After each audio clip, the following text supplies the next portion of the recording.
दोस्तों family court द्वारा जब भी मेंटेनेंस यानी कि भरण पोषण पतियों पर बांध दिया जाता है कि भाई पत्नी को पर मंथ इतना अमाउंट देना है दोस्तों, तो क्या फ्यूचर में कभी उसे रद्द कराया जा सकता है? अंतरिम मेंटेनेंस बांध दिया जाता है जो कि फर्स्ट, जैसे कई सारे व्यूअर्स के भी सवाल रहते हैं दोस्तों। और क्या भविष्य में पत्नियां उस गुजारे भत्ते यानी भरण पोषण की रकम को वो बढ़वा भी सकती हैं, इंक्रीमेंट लगवा सकती हैं दोस्तों, या फिर पति उसे रद्द भी कर सकता है? दोस्तों भरण पोषण की जो राशि है वो मजिस्ट्रेट द्वारा डिसाइड करी जाती है और नियमित रूप से पत्नियों को देना होता है या जो भी आश्रित होता है उनको देना होता है दोस्तों। और वर्तमान समय में क्योंकि काफी कुछ बदल रहा है,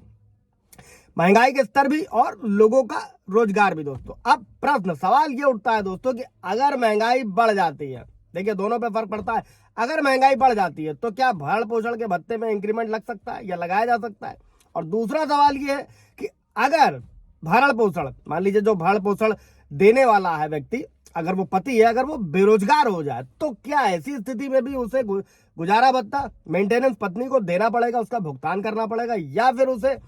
निलंबित किया जा सकता है, या फिर निर्धारित जो अमाउंट है उससे कम कराया जा सकता है, या उसे रद्द किया जा सकता है? दोस्तों जय नमस्कार, मैं एडवोकेट आशीष मिश्रा।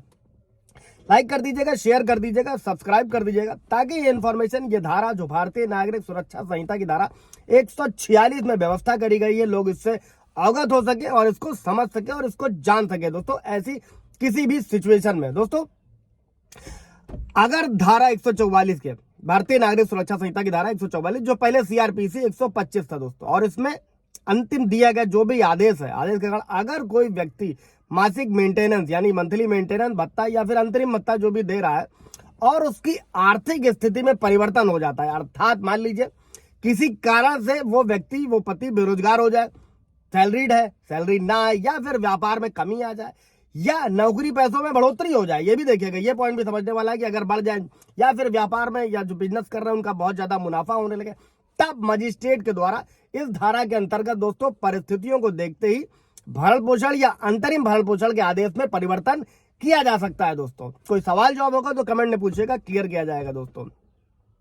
अब आप अपॉइंटमेंट बुक करके भी सलाह ले सकते हैं दोस्तों, नंबर मेंशन होगा डिस्क्रिप्शन में। अभी बढ़ते हैं दोस्तों कि भरण पोषण या अंतरिम भरण पोषण के आदेश को रद्द किया जाना दोस्तों, ये किस सिचुएशन में? अगर पत्नी तलाक के बाद भरण पोषण ले रही है दोस्तों, तब उस तारीख को भरण पोषण का आदेश रद्द हो जाएगा जब वो दूसरा विवाह करेगी। दूसरा, अगर कोई पत्नी किसी विधि या रीति के अनुसार अपने पति से भरण पोषण की राशि एक मुश्त ले लेती है, तब एलिमनी, जिसे आप लोगों ने सुना होगा। और अगर कोई पत्नी तलाक के बाद भरण पोषण या अंतरिम भरण पोषण ले रही है और वो अपनी मर्जी से भरण पोषण भत्ता यानी कि मेंटेनेंस लेना बंद करते, तब भी मजिस्ट्रेट द्वारा आदेश को रद्द कर दिया जाएगा। मेंटेनेंस के मामलों में सुप्रीम कोर्ट के भी कई जजमेंट देंगे, पढ़ी लिखी पत्नी है तो नहीं देना है, एडल्ट्री में रह रही है तो नहीं देना है, बशर्ते कि प्रूफ करने की जिम्मेदारी सिर्फ और सिर्फ ये पति पर होती है दोस्तों। और अगर आपका सालों साल कोई भी मैटर फैमिली कोर्ट में खिंच रहा है तो आप हाई कोर्ट का रुख करें, ताकि आप उसे जल्द से जल्द उससे बाहर निकल सके दोस्तों। और अगर मजिस्ट्रेट द्वारा जो मेंटेनेंस है या अंतरिम मेंटेनेंस का ऐसा आदेश दिया गया था कि वो स्त्री के दहेज की रकम देगा और व्यक्ति नहीं देता, तब इस धारा के अंतर्गत वसूली, नीलामी भी की जाती है, और तब जो रकम मिलेगी वो पत्नी को दी जाएगी, जो न्यायालय को मिलेगा, फिर न्यायालय जो है वो पत्नी को देगा दोस्तों। ये है भारतीय नागरिक सुरक्षा संहिता की धारा 146, जिसमें आप मेंटेनेंस की रकम को पत्नियां बढ़वा सकती हैं, पति उसको घटवा सकता है, यथा स्थिति के अनुसार साबित करने पर दोस्तों। कोई सवाल जवाब होगा पूछेगा। Thank you.